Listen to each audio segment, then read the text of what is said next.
My secret recipe: chicken calzone. Take 1 baking dish grease with cooking oil. Place the butter paper over the dish. Cut 1 frozen paratha in half. I have used menu frozen paratha, it's very reasonable and delicious. Fill half of the paratha with chicken and some vegetables. Half paratha used for the cover. Close it with the help of fork.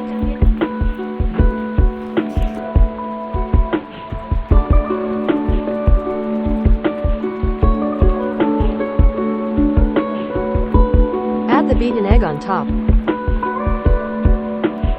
You can use some black seeds and oregano powder for better taste.